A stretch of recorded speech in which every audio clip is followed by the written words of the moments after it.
En un mundo donde las fronteras legales se ven desafiadas por seres con habilidades sobrehumanas, surge una pregunta fundamental. ¿Puede un ser de otro planeta estar sujeto a las leyes humanas? En la película Superman de 2025, dirigida por James Gunn, el Hombre de Acero se enfrenta a este interrogante cuando se entrega a la justicia estadounidense tras intervenir en un conflicto internacional y ser percibido como una amenaza debido a la revelación de la misión con la que fue enviado a la Tierra. Sin embargo, se le informa que, al no ser humano, no es considerado un sujeto de derecho. Este dilema nos invita a reflexionar sobre la naturaleza de los derechos y su aplicabilidad en un contexto global y plural.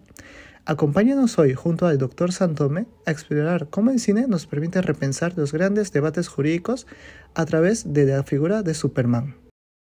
Hola, ¿qué tal? Buenas tardes. Les saluda Aldo Santome Sánchez, profesor del área de Derecho Civil de la Pontificia Universidad Católica del Perú y abogado litigante en temas civiles, y hoy día me han convocado para hacer una serie de reflexiones en torno a la categoría de sujeto de derecho en relación a la película Superman, así que espero que sea de su agrado.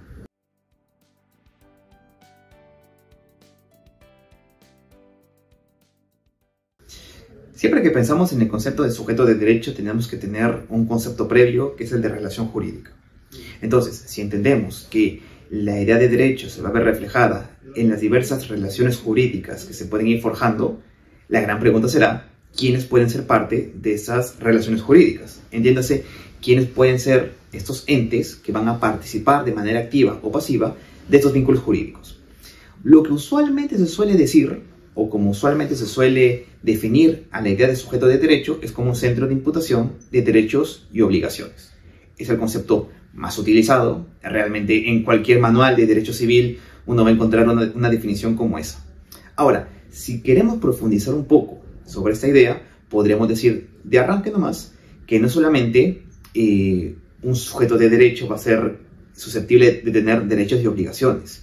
Si hacemos un análisis más profundo sobre las diversas situaciones jurídicas subjetivas que son propias de la categoría, podríamos concluir que en realidad uno es titular de derechos subjetivos, derechos potestativos, expectativas, intereses legítimos, y de otro lado, no solamente deberes u obligaciones, sino también cargas, cargos, entre otro tipo de situaciones jurídicas subjetivas. Lo que usualmente planteamos aquí, o que planteo en mis clases, es que para definir adecuadamente la categoría de sujeto de derecho, más que un centro de imputación de derechos y obligaciones únicamente, podríamos hablar más bien de un centro de imputación de situaciones jurídicas subjetivas, ya sea de ventaja o de desventaja, y que por lo general está asociada a la especie humana.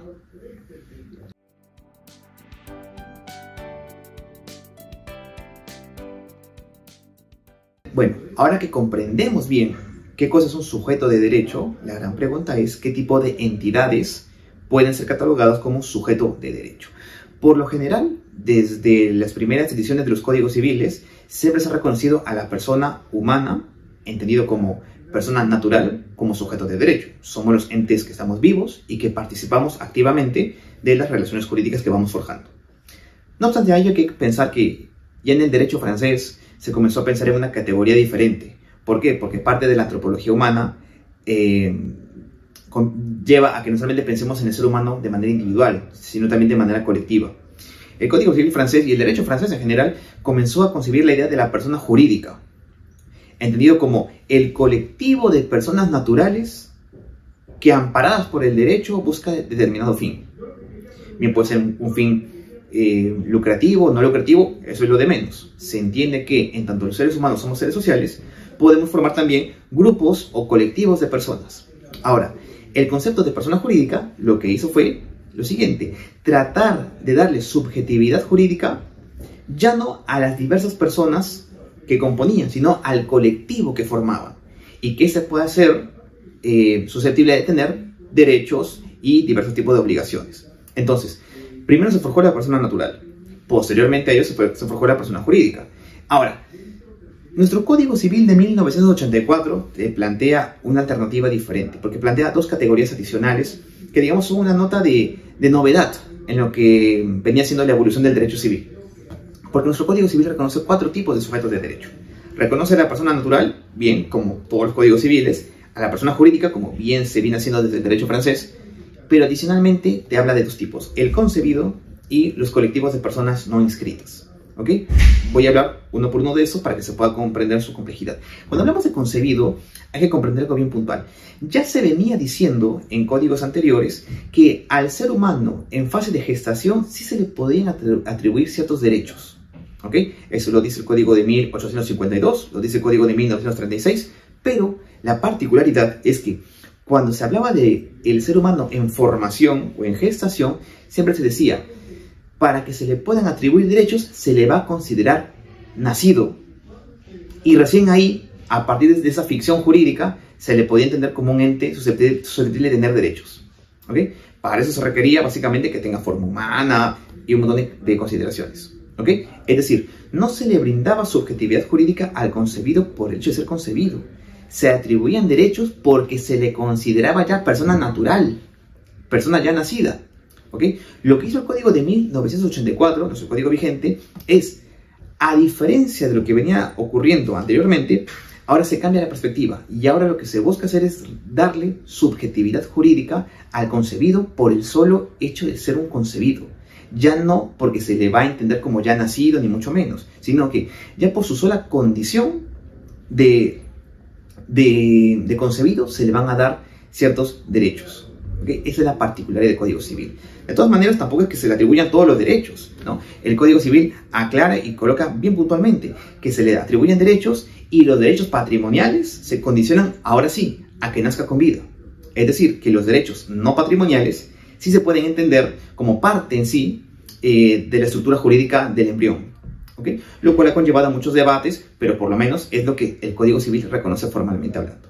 ¿Okay? Esa fue una novedad para la época, porque el Código de 1984 reconoce puntualmente la teoría de la subjetividad, que reconoce subjetividad jurídica, el estatus de sujeto, al concebido por el solo hecho de ser concebido. La otra particularidad del Código Civil del 84 es que reconoce subjetividad a los entes colectivos no inscritos. ¿Qué pasa aquí? Que la persona jurídica, como sujeto de derecho, siempre ha venido acompañado de un tema de formalismo, es decir, de su debida inscripción en los registros, por ejemplo, el registro público. Entonces, hubo un tema acá en el Perú, cuando se hizo el Código Civil, que había tanta informalidad, es decir, había tanto negocio, ¿no? Y tanta agrupación de personas que no contaba con inscripción, que la duda fue, oye, no sé si valga la pena reconocerles a estos entes sin inscripción y sin formalidad subjetividad jurídica. Naturalmente la idea es que se formalice, pero la duda era ya, y mientras se formalizan, ¿qué hacemos con estas entidades? La propuesta de Carlos Fernández de Sarego y que se impregnó en el Código Civil fue darles subjetividad jurídica también a estos entes, no inscritos, pero darles subjetividad jurídica. ¿Para qué? Para que puedan vincularse jurídicamente hablando sin ningún tipo de problema. La diferencia entre ese tipo de entes y las personas jurídicas con registro, naturalmente va a pasar por un tema de responsabilidades, que va a variar. Y que al contrario, va a motivar inclusive a estas personas no inscritas, o a estos entes, mejor dicho, no inscritos, a que finalmente se formalice. Sí hay diferencias en su configuración, pero al menos el Código Civil nuestro sí les reconoce a estos entes sin inscripción subjetividad jurídica. Por lo tanto, podríamos decir que en el Perú hay 4 tipos de sujetos de derecho: la persona natural, la persona jurídica, el concebido y los entes de personas no inscritos. Usualmente hay un debate a nivel doctrinario si es una lista cerrada o una lista abierta, pero por lo menos es lo que el Código Civil puntualmente sí reconoce.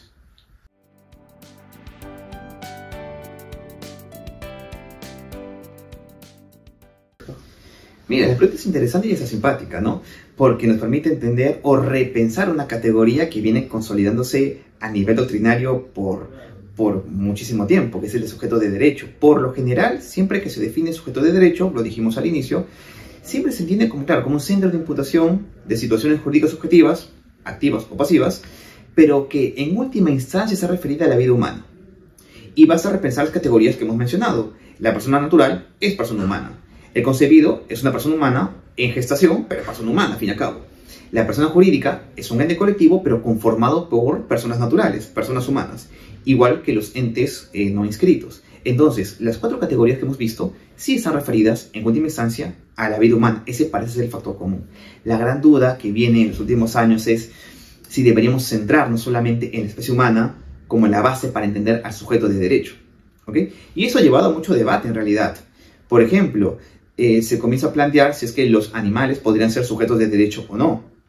O, por ejemplo, si es que algunos fenómenos naturales o elementos de la naturaleza deberían ser reconocidos como sujetos de derecho. El año pasado hubo una sentencia, por ejemplo, un juzgado en la selva que le reconocía derechos al río Marañón, como si fuera titular de derechos. Entonces, claro, eso irrumpe naturalmente la categoría de sujetos de derecho tal y como la conocemos. El hecho de poder juzgar a Superman, por ejemplo, como sujeto de derecho, implicaría, bajo esta concepción clásica, entender que él es ser humano. Ahora, si entendemos muy bien las implicancias del caso y conocemos de historia, sabemos que Superman, técnicamente hablando, y siendo bien estrictos, no es un ser humano, ¿ok? Viene de otro planeta. Entonces, la gran pregunta es, si Superman no es humano, entonces no podría ser sujeto de derecho. Y aquí viene la complejidad del caso, ¿ok? A ver, pensemos en un personaje como Superman, ¿ok? No es humano, pero uno, se asemeja muchísimo. Dos, tiene capacidades racionales similares a nosotros. Y tercero, el hecho de que sea de otro planeta, que sea de otra especie, es imperceptible. Tanto es así que cuando se camufla como Clark Kent, pasa desapercibido en la sociedad. Entonces la gran pregunta sería si a pesar de todas esas semejanzas no vale la pena juzgarlo como si fuera un ser humano más. Entonces, eso puede llevar a que nos replanteemos algunas cuestiones. Realmente hay una cuestión, por usar un término que utilizaba mucho Peter Singer, hay una cuestión especista detrás. Es decir, ¿ceñida enteramente a la especie humana? O por el contrario, podría admitir que inclusive otro tipo de entes no humanos en estricto, como Superman por ejemplo, también pueden ser considerados como sujetos de derecho. Ello conllevaría a que entendamos que la categoría sujeto de derecho ya no esté vinculada a la especie humana, sino que esté vinculada a otro tipo de capacidades, el raciocinio, etc., ¿no? Por poner cualquier ejemplo, ¿no? Entonces, yo entiendo que por una cuestión casi hasta de razonabilidad, deberíamos decir, no porque Superman, en estricto, por ADN, sea de otra especie, no deberíamos perder de vista su semejanza con la especie humana. Por lo tanto, carecería de lógica no juzgarlo como si fuera una persona humana y atribuirle las obligaciones que le corresponden a todo ciudadano, en realidad. Entonces, es un tema que todavía está en desarrollo, sí, todavía no hemos tenido un caso real como para poder analizar la conveniencia o no de ese tipo de decisiones. La humanidad avanzará a tal punto que en algún momento nos detengamos en esa discusión. A lo mejor sí, es imposible predecirlo ahora.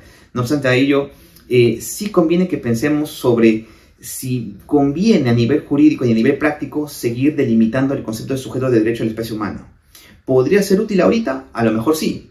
¿Podría ser útil acá a 50, 100 años? Habrá que ver exactamente. Hoy en día hay mucha controversia sobre si admitimos esta categoría para otros entes como animales o como especies de la naturaleza, pero claro, son debates que habrá que ver cómo los acomodamos también con las normas que ya están escritas en el Código Civil y cómo compaginamos esos nuevos fenómenos. Ahí la complejidad, de hecho que con los animales o con los entes naturales a lo mejor es un poco complejo por las particularidades del caso.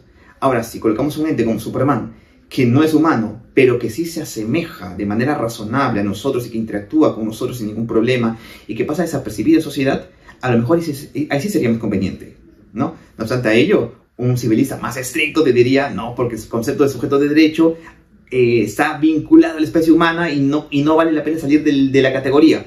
Yo no sé si esa sea la salida correcta o prudente, ¿no? Pero será un punto que todavía es debatido y que yo creo que se puede aportar mucho a nivel doctrinario a partir de ese debate.